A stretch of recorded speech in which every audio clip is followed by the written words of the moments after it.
What's up, everybody? Thank you for listening and tuning in and sharing and subscribing and telling everybody that you know about the Energy is Love podcast. I always tell you guys where you can go and find the show, and if you're listening, then my guess is you probably found it. Congratulations. EnergyIsLovePodcast.com.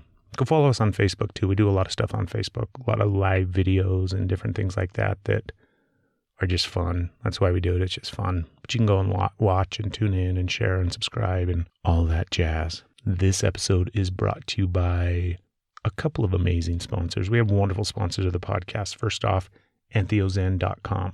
EntheoZen is a nutritional supplement company that was founded back in 2014 by a neurobiologist. All of their products at EntheoZen, they've got Transzen, Weekend Warrior, Revive, all of their products are designed for promoting optimal brain health as well as overall happiness. Each ingredient contained within their products have been scientifically studied and contain premium active forms of vitamins and minerals, which are there to ensure bioavailability and maximum absorption. EntheoZen also offers educational outreach workshops and programs to empower people to achieve and sustain mental wellness. One of their products, Transzen, which is a mood enhancement, can also be used as a meditation aid.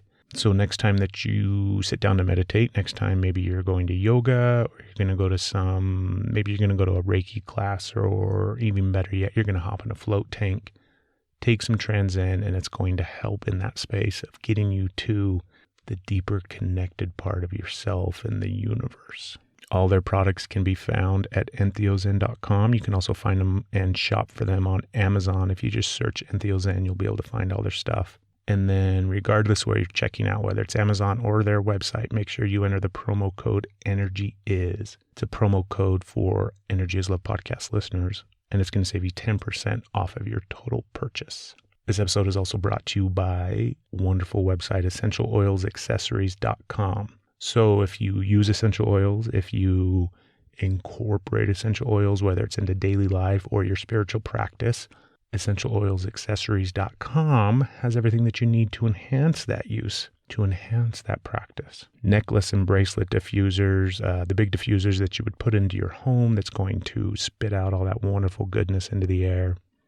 They have organizers, all sorts of different things. It's a wonderful website. It's a wonderful resource, like I said. If you use essential oils, which we do, I use them, my wife uses them. We absolutely love essential oils. And now you can go to EssentialOilsAccessories.com and get anything that you need to enhance that process and enhance that practice. On this episode of the podcast, for the universe, I had Chris Petrovics. So Chris and I met last year at the Float Conference. Chris is the founder of ProFloat. ProFloat is a float cabin manufacturer located up in British Columbia, and they make the ProFloat cabin. It's an amazing tank. It's an amazing flotation device, I guess. It's a float cabin, obviously, because it's ProFloat cabins. But Chris is a really, really kick-ass guy. When we met last year at the conference, we hit it off. He's an incredibly sweet, loving, kind, generous man, and we were actually going to try to do an episode way back in the day, but this is when it finally happened. So it was a lot of fun. Chris is a great guy, like I said.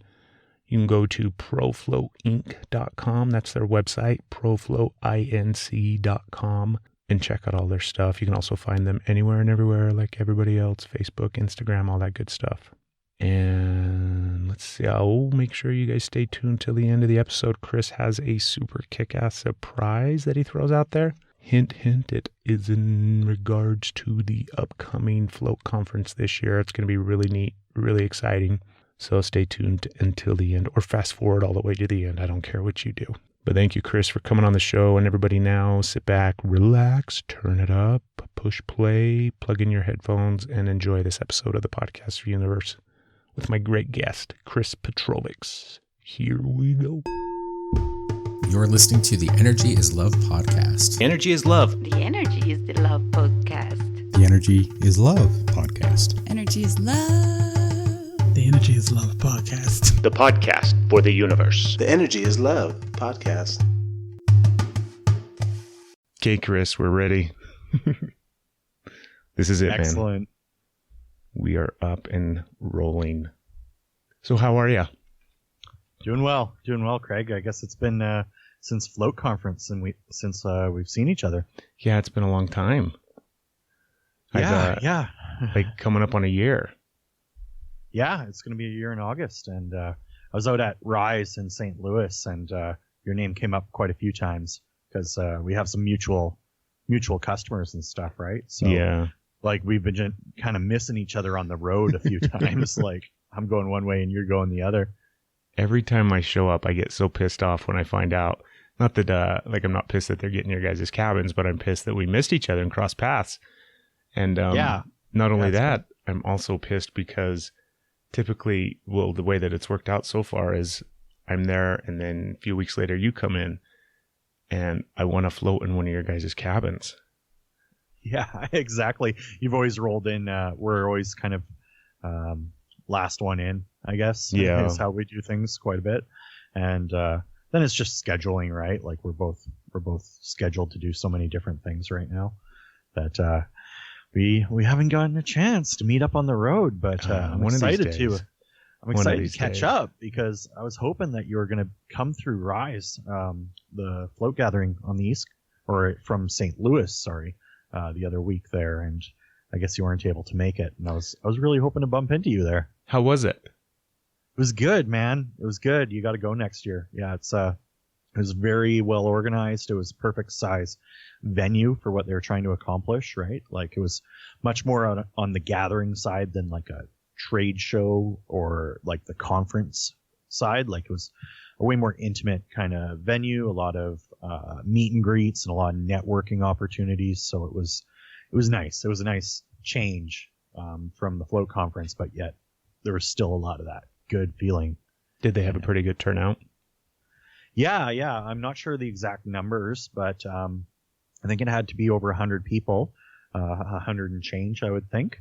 And so it was good because it wasn't quite shoulder to shoulder everywhere, but there was always, the familiar faces in the industry kicking around. So it was fun to catch up with a bunch of people. Yeah, I mean, that's a good turnout too for their first one, right? Because this was the first event that they've hosted or that they've done. Yeah, and it was done very well. So kudos to the Float STL crew. They handled that event very well. That's way cool. Are you excited for the big conference in Portland? Yeah, man. Yeah, I'm really stoked for that. Like, I know, I'm super jazzed. Yeah, so I mean, I guess we met last year when you guys were trying to get one of the pods up the stairs. And I jumped in to help. There was like 7 of us carrying one of the dream pods up this spiral staircase, and so that's a good way to get to know somebody. Yeah, you can trust them as being side by side with them as you're holding your life over top of your head. Yeah, no kidding. So, carrying some big ass heavy. That was like honestly the least, obviously, like my least favorite part of the conference last year was trying to haul those damn pods around. But yeah, well, it's a lot of work, man. We had to do our first second story through the window, so we did it through scaffolding on the exterior of the building, moving the tanks up, and so it's good. I'm starting to rack in these crazy stories too of all the weird places that we get to go and the people we get to see along the way. I think I saw your guys' pictures from that one. Where was it? That was in Edmonton, Alberta, Canada, and that space was called Float Remedy.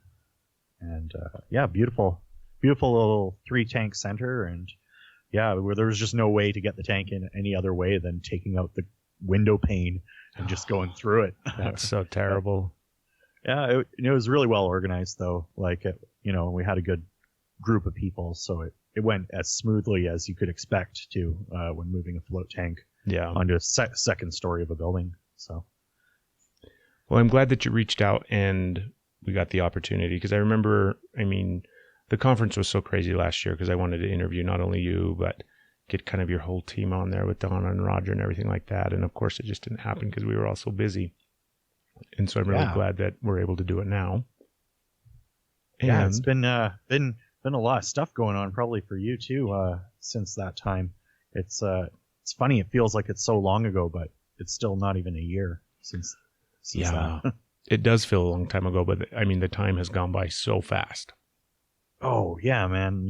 Like Duncan is just running around right now getting into everything, so he's keeping us busy outside of the shop, and the shop is keeping us busy obviously with different installs and different kind of float centers we get to go to. So, yeah, it's zoomed by, but at the other end, it feels like a lifetime of experience has passed too.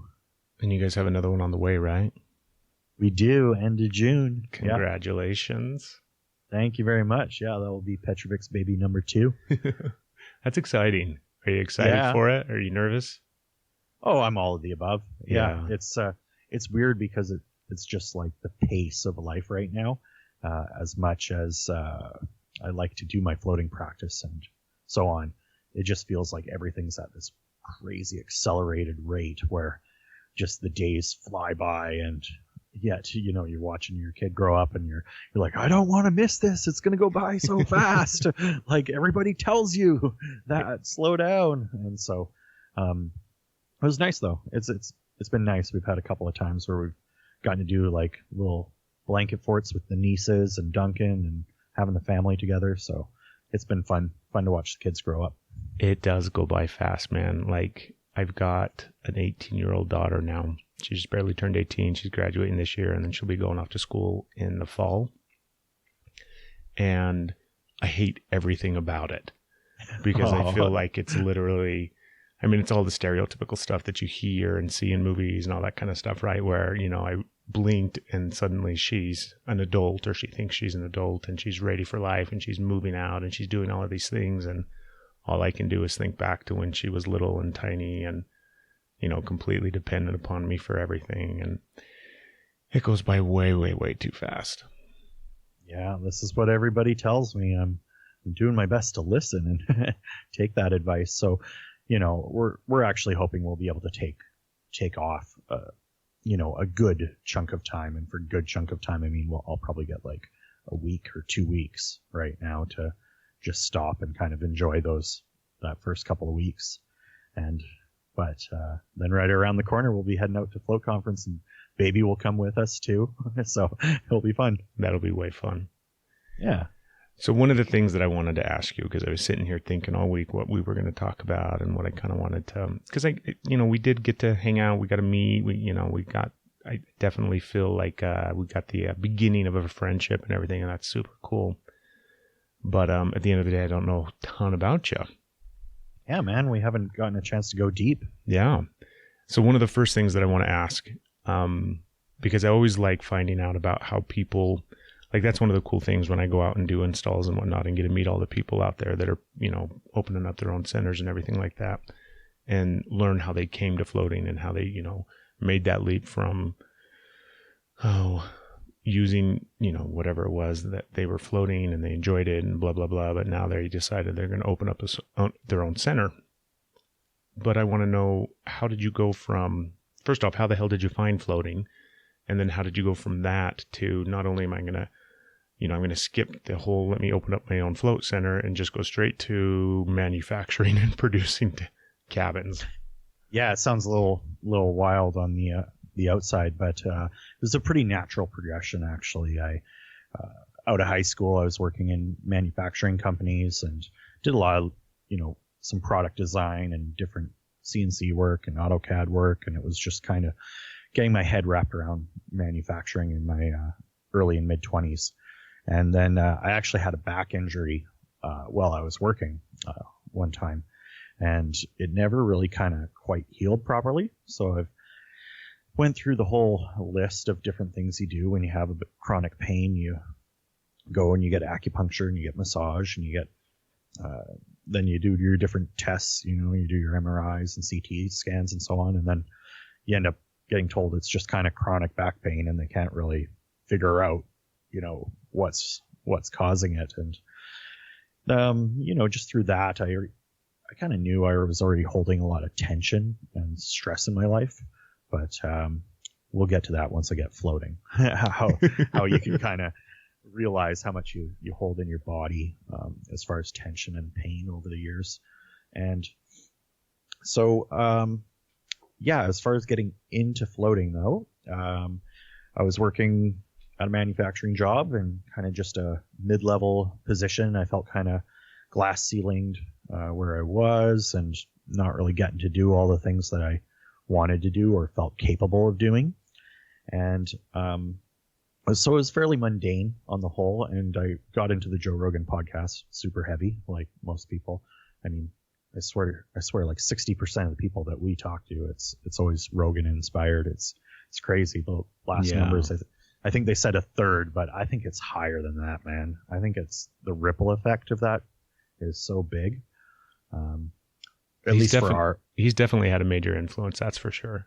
Yeah, at least for our demographic and the kind of a lot of the people that in the centers that we work with, it seems to be that's a huge part of it. And so obviously he was talking about floating, and so in the midst of me trying to figure out why I'm having so much chronic back pain as I'm sitting in my 9-to-5 job and in a chair, only moving 30 minutes out of the day, I was like, yeah, I'm going to check it out. And that was when the very first float house opened up in Gastown in downtown Vancouver.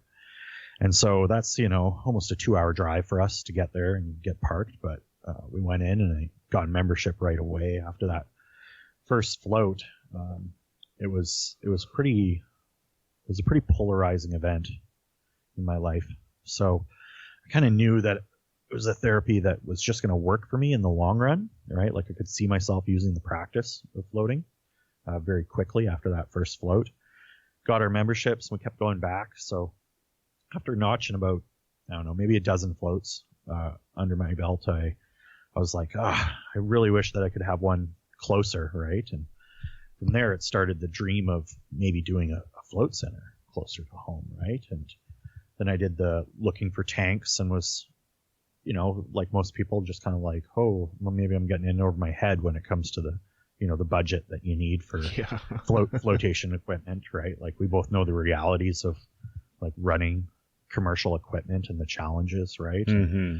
And so of course, with my I guess I would call it almost a slightly arrogant attitude at the time. I was like, I'm going to be able to do this just for way less and way better and so on. And so then that started my first home build of my tank, which I still have in my garage and float to this day. Actually, Donna, she took a Mother's Day today and did a 3-hour float just in the middle of the day to, she hasn't had one for a little while, and with the baby, it's so good, right? Yeah. It's so good. So she rocked a marathon today. Yeah. 3-hour float's wonderful. I could definitely use one. But I love I don't know what, there's got to be something off in your head that says I'm going to build a tank at home and I'm going to be able to, and maybe I sit there and think about that in my mind and I'm like, there's no way in hell I would think that I would be able to construct that. Like how much did you had to have known because you had floated, right? And what part of you would think that I'm going to build something that's going to hold, hundreds of gallons of salt water with 1,000 pounds. I just don't get it. Like that whole concept and idea of I'm going to put this in my home and I'm going to build it myself. Like maybe I'm just not that handy or that, mechanically inclined to put something together, but it seems crazy to me. I just kind of saw it as like a construction challenge. Like truthfully, it was like, okay, so like for one, I was kind of intrigued, right? From the it can't be that much to build them, right? And so that was what sparked, the research, right? Because it was at least 6 months before I decided I was going to build a tank to when I was done. Like I had the blueprints down and I had gone through like 4 designs or 5 designs before I settled on what I was going to build and what material choice I was going to do. And like, I took it, serious because in the back of my head, I was thinking if I could build a good enough tank, like I can build tanks for my own float center, right? Not only that, but I'll have my own, right? So that's where, to me, it was like, well, it would make sense if I'm going to try to bootstrap a small business, I should try and do it properly and try to, Yeah. So that's where the kind of the drive to like come up with cool design concepts and just the fun of the build out started for me. And I didn't know, like at the time, Donna knew, I didn't know that it would be such like a massive venture that I didn't end up taking on with my partners and kind of jumping into where we are now, doing close to 100 tanks a year.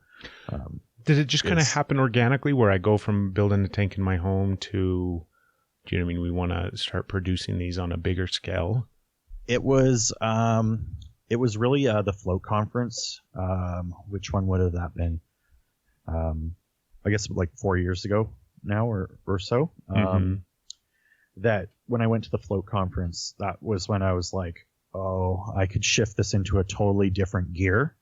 And I think that we could do it. You know, there's no manufacturers in Canada at the time. I had what I felt like was a lot of experience in the manufacturing world. I thought I'd be able to, the vision started coming, right? And obviously the more that we were floating and the more I was getting kind of revved up about it, the more I could kind of see the bigger picture about what I needed to do with my, I guess, I don't know, skill set, purpose, whatever you want to call it. I was just ready to ramp it up. Yeah.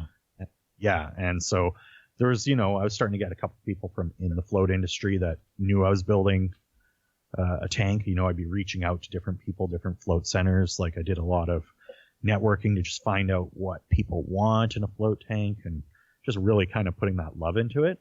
So just through that, I got a lot of encouragement within the industry to be like, you know what, there should be more manufacturers. Why aren't you doing these?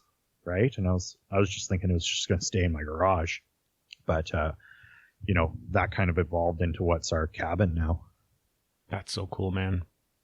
I think it's neat. Like the cool part for me listening to you describe it and talk about it is because I think everything in life always has that natural progression when we look back at it, right, in hindsight, where, if we were to grab you 5 years ago or 6 years ago and say, you're going to be at this point, right, you're not going to say whatever, there's no way in hell I'm going to be doing something like that because it's not even on your radar.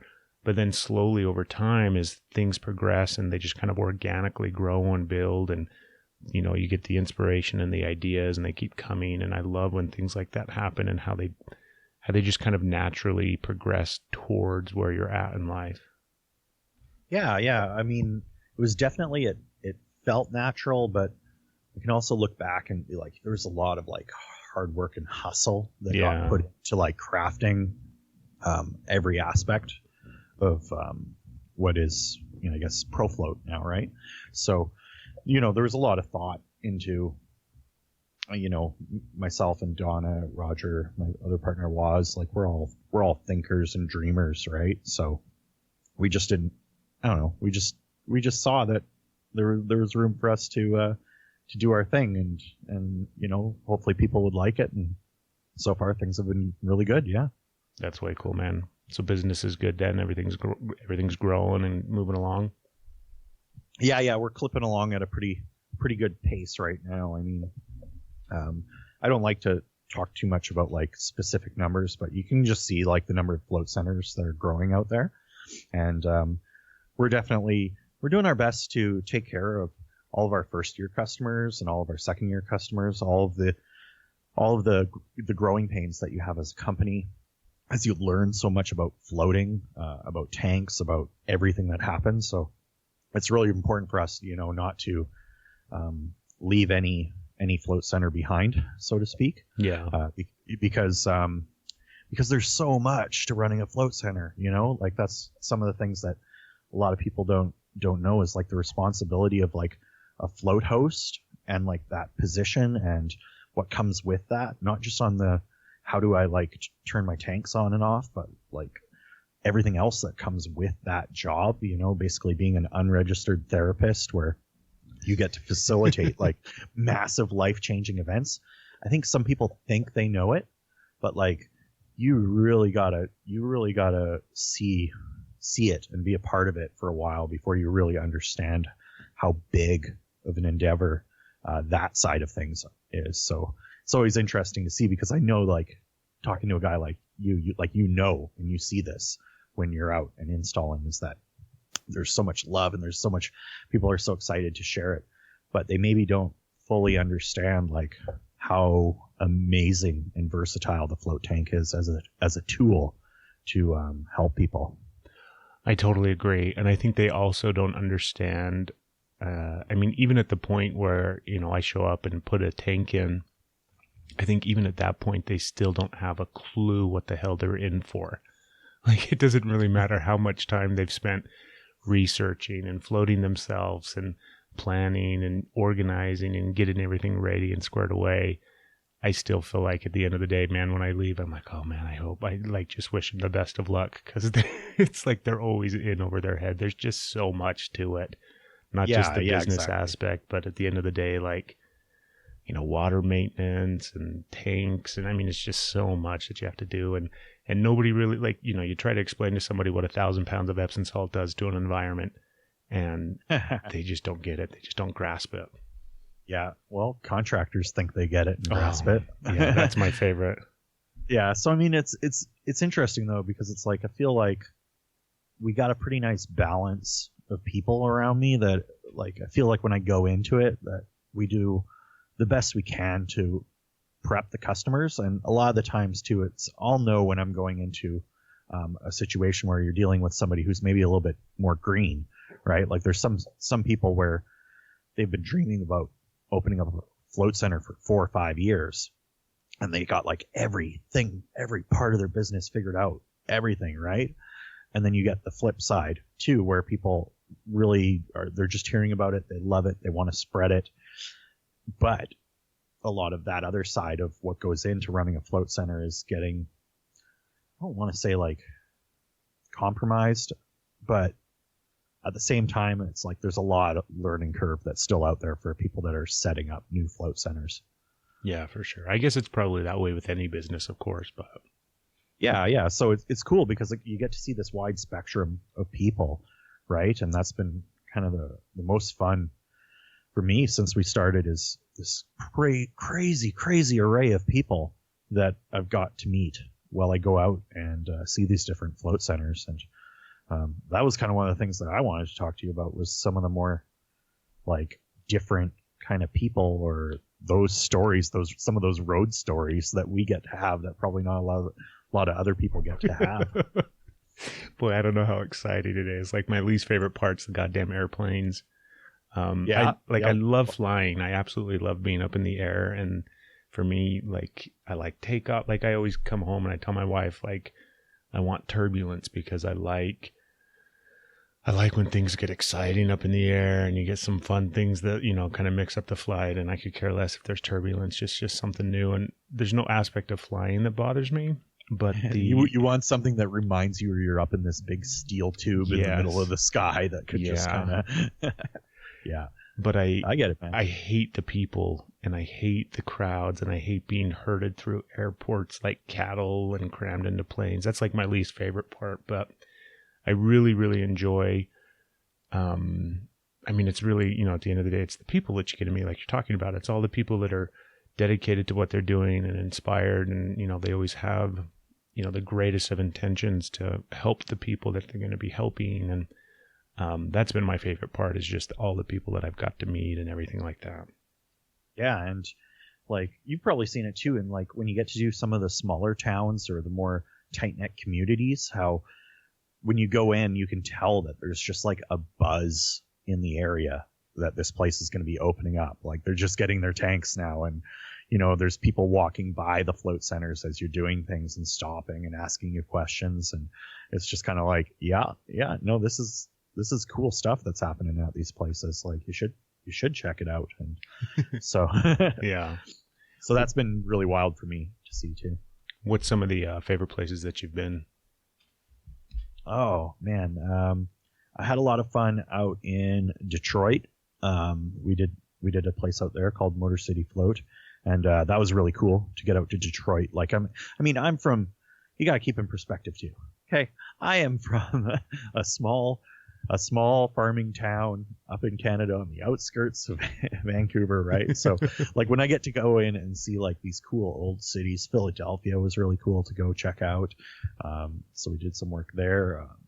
You know, Toronto and the areas around there, and the Hamilton area, there's some float centers that I really love around there. And then just in BC, here in British Columbia, I've gotten to go to almost everywhere in the interior now, which is just beautiful. All these little like ski mountain resort type places. So there's there's a lot of cool, memorable ones. And then, coming up around the corner, going to get to do Mexico City. So it'll be my first time doing Mexico City. So that's going to be neat. Yeah, I was talking with Jeremy Warner there at Rise, and he was talking about, I believe it was Argentina, and forgive me if I got it wrong, but he was getting to also travel all over the place to cool places to just put float tanks in for people. So he's going down to Argentina. I could now.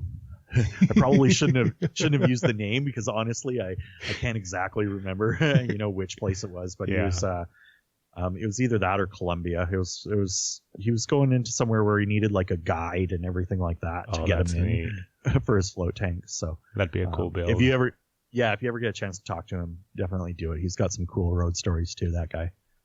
Yeah, I wish I guess I have cool stories. Like, I feel like I get out there and it's tank and then bed and then tank and then bed.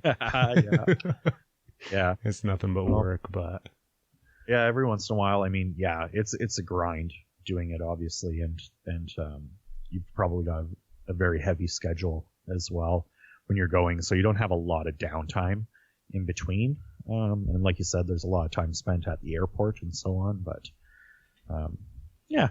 I have to tell you though, like, I've been up to Canada now, I think 3 or 4 times so far. I've got some more coming up this year as well, but it's all that stereotypical stuff that we hear about Canadians, right? Because we're down here south of the border, and you guys are supposed to be really nice, and the fact is, like, hands down, everywhere I've gone in Canada, everybody is beyond nice and incredibly hospitable and welcoming and kind. And it's not just, the people that I'm there working with and the people there that I'm setting up tanks for, but it's just everybody across the board, everybody that I encounter and come across in Canada. It's just been absolutely amazing.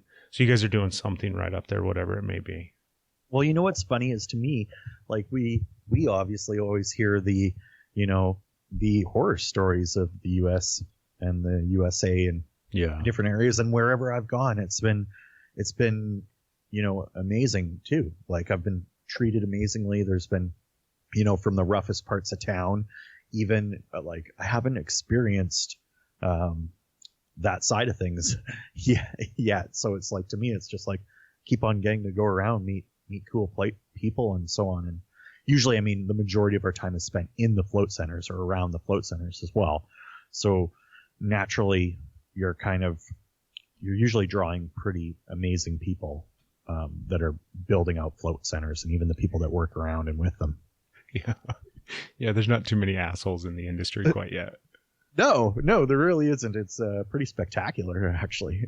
So you mentioned in the beginning, you were talking about, you started, you were seeking treatment because of your back and everything like that. And then you hinted at tension and stress and the way that you carry it and hold it and keep it pent up in your body. Yeah. Did you find that floating helped with that? Oh, dude, yeah. Like, it's such, like, obviously, right? So yeah. I mean, probably a lot of people that listen to this too, like, are pretty aware of it. I would think that if you've tuned in, before. Did you have, because you mentioned that you had a good, like, your first float was good enough that you bought a membership and you guys wanted to go back. And so you had a good first float, right? Yeah, I had a really good first float. It was, I remember probably most is the feeling of, like, my neck decompressing, like the amount of tension that was in my neck that got let go. And, like, that first feeling of it was something that, like, it's a feeling, it's weird. I kind of almost describe it. It's like a feeling that you chase, right? Like, getting back to that super relaxed state of just good posture and just balance, right? And you realize how much your body's been lacking that, or at least I did. That was one of the big takeaways. And then the other thing was, I slept really well that night. Everything looked clearer coming out of the tank. Everything popped a little bit clearer. And, it stayed with me, man, for like 2 or 3 days. And, for those next 2 or 3 days, I was like, I can't believe that, you just get this out of floating in salt water in the dark. And, so I was pretty jazzed on it right then and there. And my wife, Donna, was very, excited about floating too. So we just, made a point to just every 2 or 3 weeks, just have a date night and go float. So tell me a little bit about, because now we're going to get a little deep. Yeah, let's do it. So when you think about stress, when you think about all the things that you have to move through life, right? All the things that you have to experience and go through, like our bodies are the best barometer for wherever we're at, right? And everybody typically will store stress or tension or whatever in different parts of their body. But we all typically do it, right? Mm-hmm. And so for you, in your experience, and whether it came through floating or just simply life itself, what have you found? Not where have you held and kept your stress or your anxiety or your tension, but we're going to call it negative energy. Where have you found, I'm trying to think how to phrase it. What do you feel like, what do you feel like has always been a routine or a pattern for you when it came to those things? Does that make sense? So like, I don't think that made sense. Yeah, no, I get what I think you're driving at. You're essentially trying to drive at like what has been at the root of all that tension or physical pain that's been manifested by, maybe it's emotional stress or exactly. Because we always chalk it up to like my back's always a pain in the ass. And, I chalk it up to a ton of different things. Like I go out and do yard work, or, do you know what I mean? I'm working on the car or whatever the case, but building tanks is a perfect example. My back is always in knots, but, I know at the root of it, I know that it's got much deeper, connection to emotional baggage and stress and things like that I will periodically cycle back around through. So I go through phases with it. Oh yeah. I mean, I think essentially like when you boil it down, at the root of it, it's a lot of the times it's trauma of some sort that you've gone through, in order for that pain to hold on. Right. Whether it's been, like relationship trauma, or whether it's been actual like, physical trauma, visual, like something, all those kind of like profound moments where you've had trauma, I think really manifests. And I think, to me, trauma is the best word to explain why, for me at least, that's why my pain is manifested in different areas. It's just been, and you can break it down to different phases or times in your life, but any time that you've experienced trauma and you identify it, I find in the float tank, you're able to usually get a physical release, if that makes sense. When you're definitely makes sense, and to break through, right? I would totally agree with you. It definitely is trauma. Prior to like, so this is the thing, Chris. I don't know how much of a spiritual guy you are, and I'm not. I mean, I like to think of myself as a spiritual guy, and we talk about crazy hippie shit on the podcast from time to time. Before, like, how connected are you? I guess is a good question to start with. Like, how aware are you of trauma and the way that it affects us? And not only that, but have you always been that way, or is that something that came in the process of floating? Did floating help you find that, or were you kind of already in that space ahead of it, before that? Well, I mean, my wife Donna, she's a nurse, right? Obviously, so even just through conversations about our life experiences and so on, and with a little bit of background and some more formal education, you understand some of the physical things and so on, but really that, I guess you'd call it, your spiritual end. To me, that really started to evolve once I took up the floating practice. And I would say that it's hard to measure on a scale like how spiritual you are, right? It's a sliding scale. it's a spectrum, right? Yeah. Like more so than it is a scale. So it's this different spectrum of, depending on, where I'm at, it could kind of go all over the radar, I guess, as far as that's concerned. I mean, there's my mind is always open to anything. I've always felt like there's a lot to be said for things like Reiki and energy work, and I don't dismiss it. I don't know a ton about it though, right? Like I don't pretend I know more than I actually do when it comes to things, but all I know is those experiences I've taken with me in and out of the tank and how they've kind of changed and shaped me. And I can kind of... How have you... I'm doing a terrible job at formulating questions. I've got them in my head. I just can't get them out of my mouth.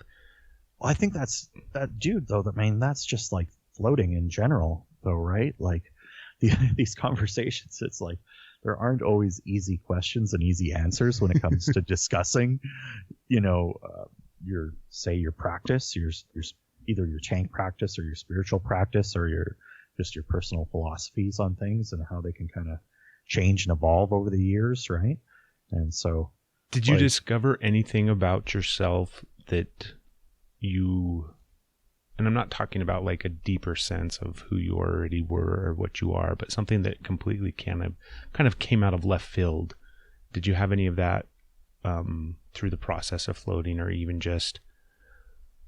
Well, I mean, I've definitely had some very profound early childhood memories while floating, and so a lot of those have been fairly influential in being able to kind of change or shift my perspective on things, and really kind of find good, what would you call it? Good peace, I guess, would be the best way to describe it, through the practice of floating. So, so there's been some instances where I've been able to identify, like, when I was super young, I used to have a problem where my shoulder would get dislocated. And so it happened a lot when I was young. And so I was having to get my shoulder, put it back into place. Of course, this is something that like you're told, but you don't necessarily remember, right? Like you're told and you're like, oh yeah, no, this used to happen to you and so on. But I started to have some memories of basically not being able to communicate that I was feeling trauma or pain, and the frustration of not being able to relay that because I was basically, their memories like pre-speech, right? Where I was like, wow, like I've held on to some of that in a physical way for a very long time. And it has to do with different things, from even like wanting people to tickle me in like intimacy ways. And so I guess, yeah, for me, I don't know, man, it's such a wide question that you're answering. It is. And I'm doing a terrible job of asking it, because I just hope I'm just not like rambling on with nonsense at this point. It's just no, you're definitely not. But I want to. So if you have experiences, okay, because I always find it fascinating on people's own personal journey, right? And I always label things, or I always, come at it from the aspect of like a spiritual journey, because that's my shit. That's like the path that I've been on, and so I'd like to think about people in that space and their journey. But it's really not a spiritual journey. It's just simply life. And as we move throughout life, we have experiences and we learn and we grow and we evolve and all that kind of stuff. But I always find it fascinating. So you talk about like early childhood memories and these things that kind of come back to you in a sense, and you have a re-remembrance of stuff from your childhood and the way that it bubbles up and the way that it, because it's always kind of, I think anytime we remember something from childhood, we're always remembering it in a very, kind of hazy gray sort of way where it's there, but it's not. And we kind of put the pieces together with other memories from what people have told us and different experiences. Mm-hmm. But how do you move through that? Like what do you do with that information, or what do you do with that insight, but how do you, because so many times I think, Chris, people, and especially when it comes to things that are traumatic or experiences or memories that come up from their childhood or even throughout their life, right? When they do come up, they avoid thinking about them. They don't want to deal with them. And so they distance themselves from them. And, hopefully they don't ever have to think about that stuff again, but obviously it never goes anywhere. So how do you move through that? Like somebody that's not overly spiritual in a sense, and you're not, you know what I mean? You're not like meditating with obsidian on your forehead or surrounding yourself in a crystal grid or whatever the case may be. How do you move through that stuff, and how do you cope and deal with it when it comes up? It can vary depending on what time of my life it is, or what kind of energy phase I'm in. I mean, for the most part, physically, like I'm keeping so busy physically right now, just through running the company that that physical release, that exercise release, and then when it comes to using the tank to, I guess, confront things or whatever, it's like anything. You kind of look at it as a discipline, right? Like if you can put the time in, like you'll get out a measurable reward, I feel, through floating. So to me, it's like when I've had times, I look at something that's bothering me and I set some intentions maybe on that I want to problem solve something, or I want to think about it, or that maybe my intentions is just to be still, right? And that's always, to me, when the best experiences happen, through the tank at least, is when you really just kind of shut up and listen, right? To shut up to your body and to what's going on around you, or other people in your life. So I don't know, and I'm still learning how to shut up and listen too. So it's So do you ever have moments outside of the tank where you just are still, where you're just consciously being still? Yes, I do. But I would have to say that I'm not afraid to say that I have a lot of stress, and I probably put my head down too much, and kind of still kind of glaze through life in a way that at times is not optimal, right? But thankfully, usually I get to be around enough people in the industry too that it's just so easy to get grounded when you're around people who are just those people that just embody everything about you that makes you just want to love them, right? Like there's just some of those people that just like get you just so happy to have had the chance to meet them and do things. So to me, that's always a nice thing, right? Like I've been fairly more on the socially introverted side for quite a while now.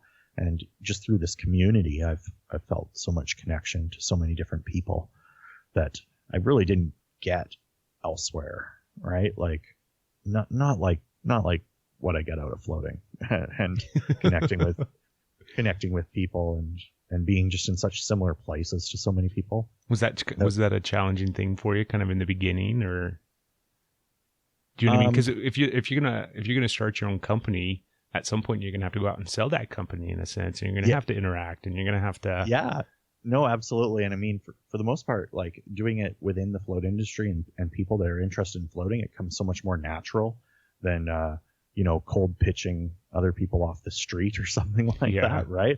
Like I've been fairly lucky that like people have come to me, and they've generally been really cool people with cool stories, and so it's been not too bad. But yes, that definitely has been a bit of the challenge, for me.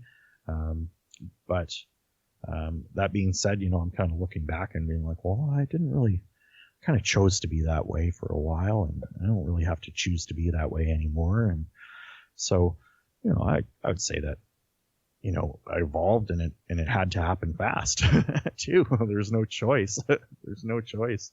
That's some good awareness, though. Like, to be able to look at it, and be like, because I think it is a choice in the end of the day. Because what it is it's your response to the outside world, right? It's how you move through life. And yeah, and I don't want to like choice, like underplay, choice, because I mean, at the same time, you could say there's, you can have some deep level programming too.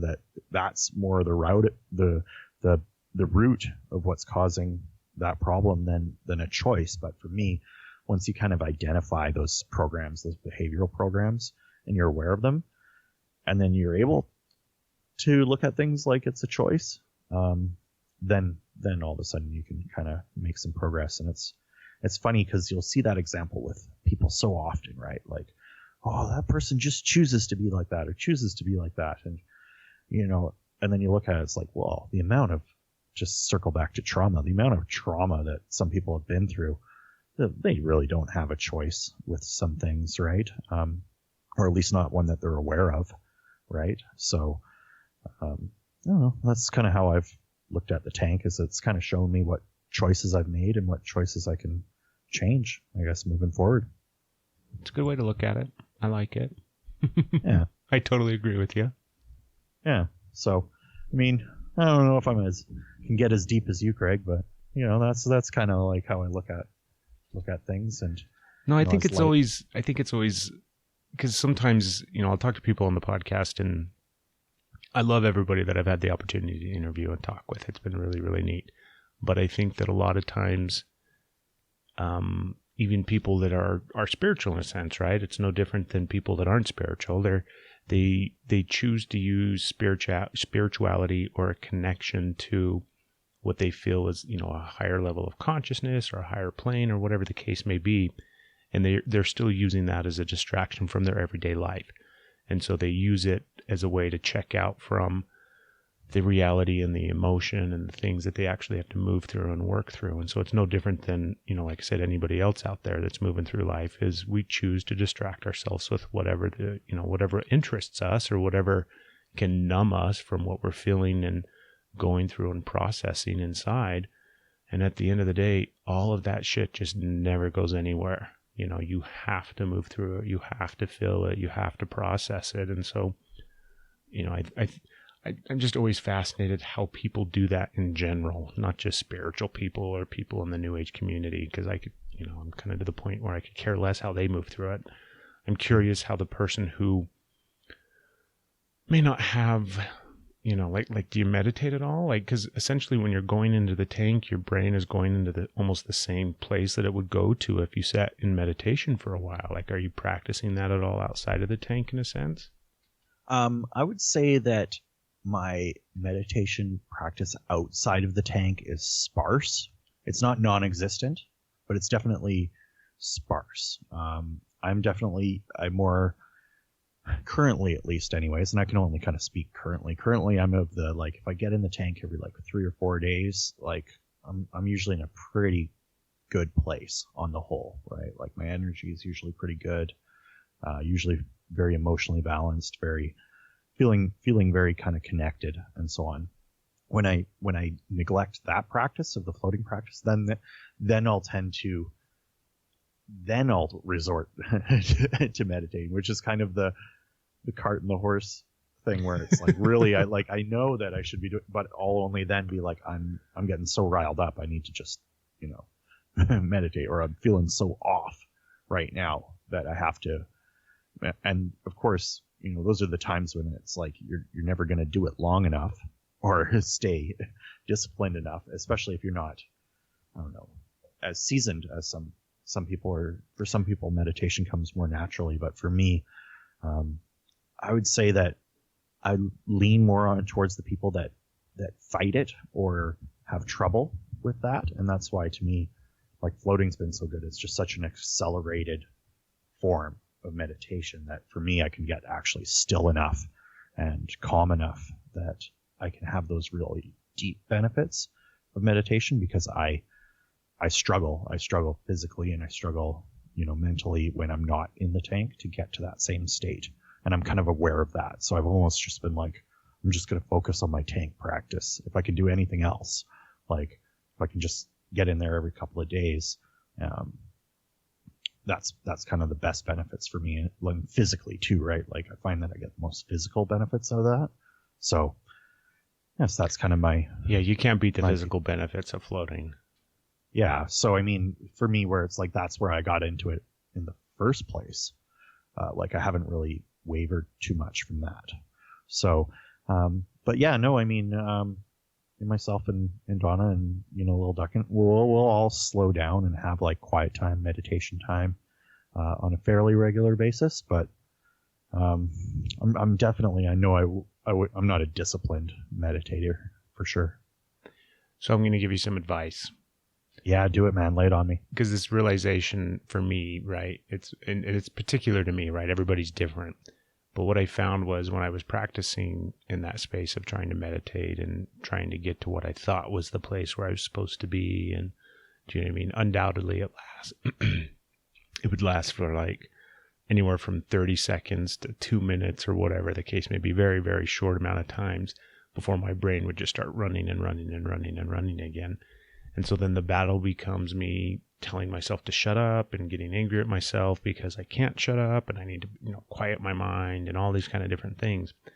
And then when I just let go of all of that process, when I just said, okay, I'm going to stop the process of trying to quiet my mind and disconnect from it, and I'm just going to let it do its thing, right? I'm not going to try to control it. I'm not going to try to, get upset with it. I'm not going to try to distract it with, whatever it may be, counting or breathing or whatever the case may be. I just let it go and let it do its thing.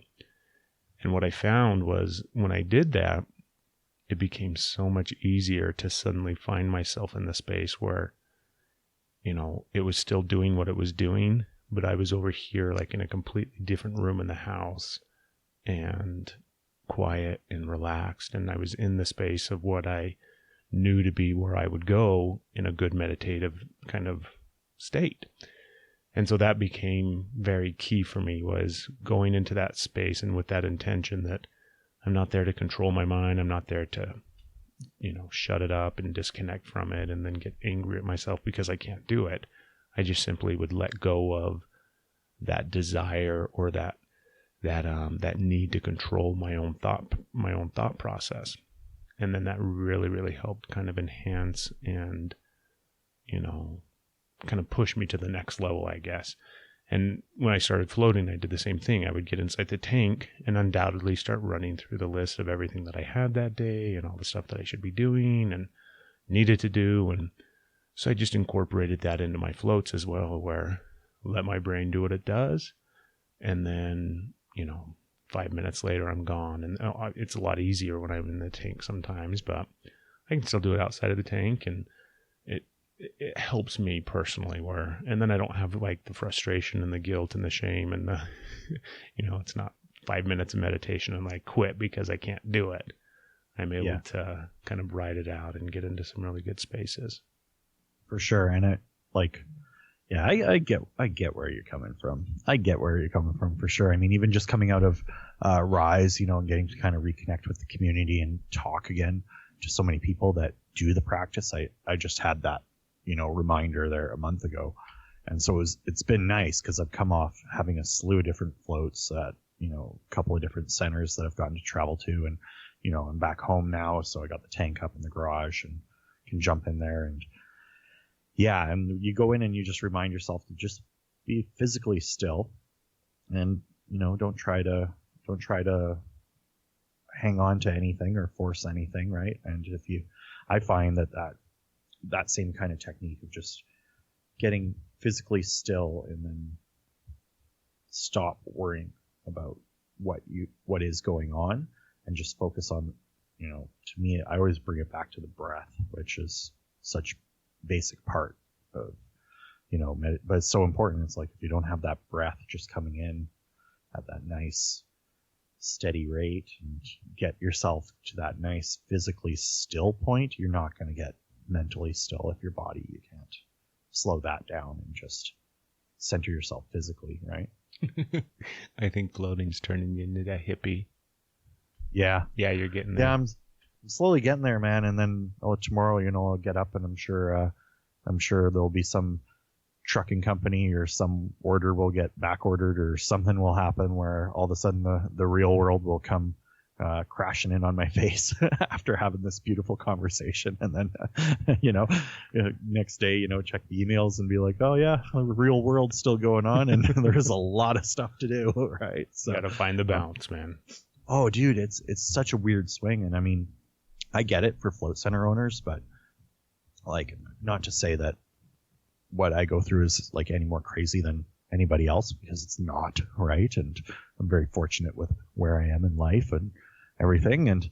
But like that swing that you deal with on a daily basis with the external world versus what you can kind of create with that inner work is so wild. And when you kind of combine the two and just slow down, is basically the bottom line. Was whenever you can slow down, it's so beautiful to watch it happen. where you're like, oh, this life is really a pretty special thing to be a part of. And you get to have those moments amongst the chaos. It's so much more rewarding, I find. Definitely.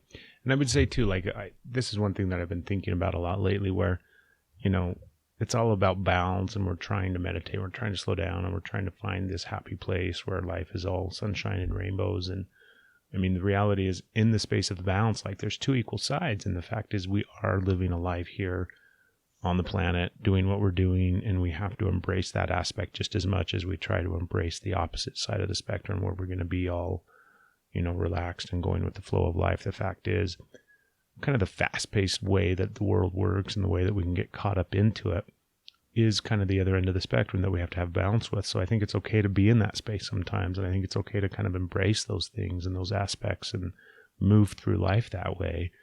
But in the back of your mind, you have to have awareness still that, you know, looking for ways. I always try to, you know, doesn't matter whatever I'm doing throughout the day, my goal, like on a daily basis, is to find ways to not meditate, not be still, not, you know, just to have like moments of mindful awareness of, you know, like you said, the simple thing of like, it really is a beautiful life, right? You know, it could be a simple thing of suddenly stopping and looking and realizing how beautiful the world is and the sun is shining or whatever it is. But having mindful, awareful, that's yeah, there we go. New term. Hashtag the crap out of that, Craig. But seizing those moments and, you know, kind of making those mental notes of, and that's helped me, you know, that's helped me in the space of at least feeling like I have some semblance of balance when things are really, really crazy and hectic. Yeah, man. Oh, you're such a good guy, man. I just like talking to you. I knew I'd enjoy this conversation. I knew that it was like, I gotta give me some Craig time. Like, I know, we gotta fast forward a couple months so we can get up to Portland. Yeah, man. Which, you know, it's funny because I kind of wanted to loop back around because at the beginning you were talking about like, well, what got me going into floating and building, and I never really kind of explained like the crescendo, so to speak, moment of mine, because there was like a very defining moment for me where that's what I did, right?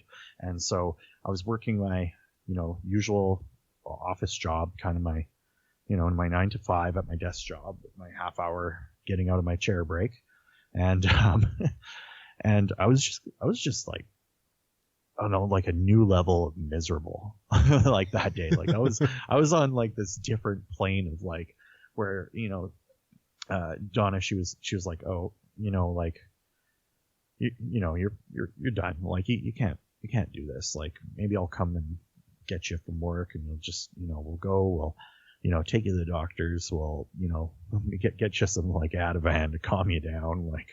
Like she was legitimately worried about like what my headspace, right?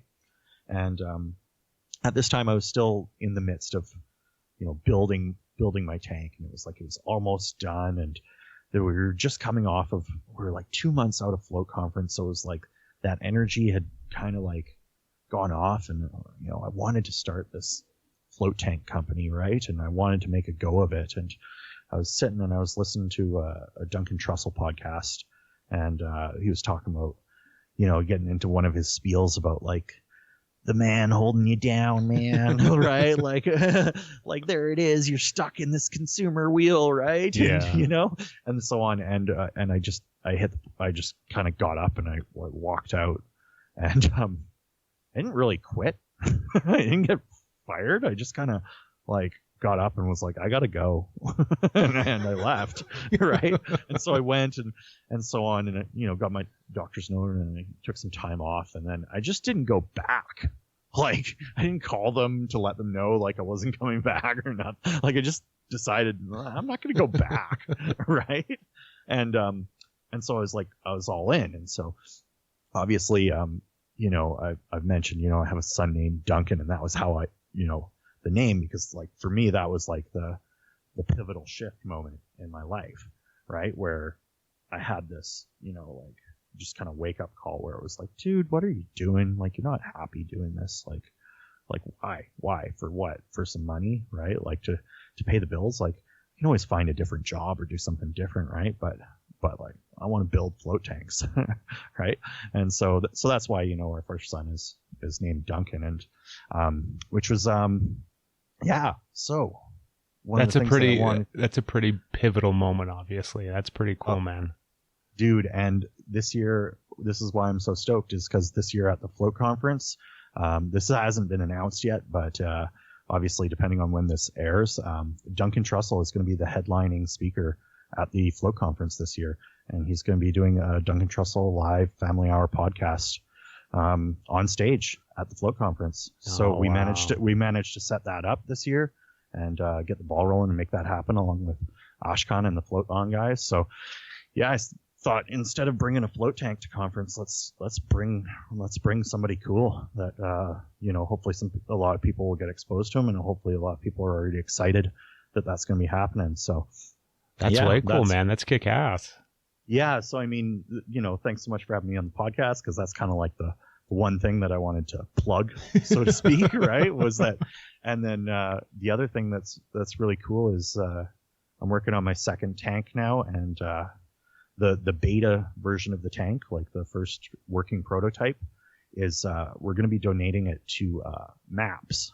So that's nice. Yeah, so we're going to be donating it to MAPS, and they're going to be auctioning it off to help with their third trial of the PTSD studies for MDMA.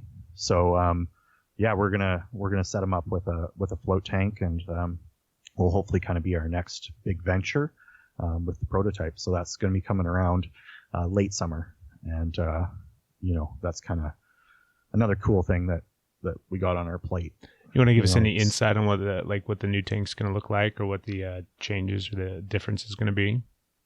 I'm going to be come Float Conference. I'm going to be having the reveal of what we'll be doing. Sweet. So we'll definitely I'll have to keep you filled in, man. But as of right now, no, we're still working on some pretty cool things. But I got a pretty clear idea of what we're doing for sure, and it's going to be another good tank for like the home market, which should be a good one. Very cool.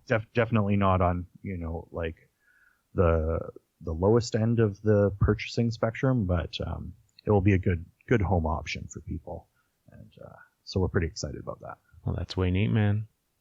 I'm excited for you guys. It sounds like there's a lot of cool shit happening. You guys always do good stuff too, like, because I follow you and I see all your stuff, and then I keep waiting to float. One of these days I'm going to be able to float in one of your cabins. Yeah, where are you heading next in the next little while?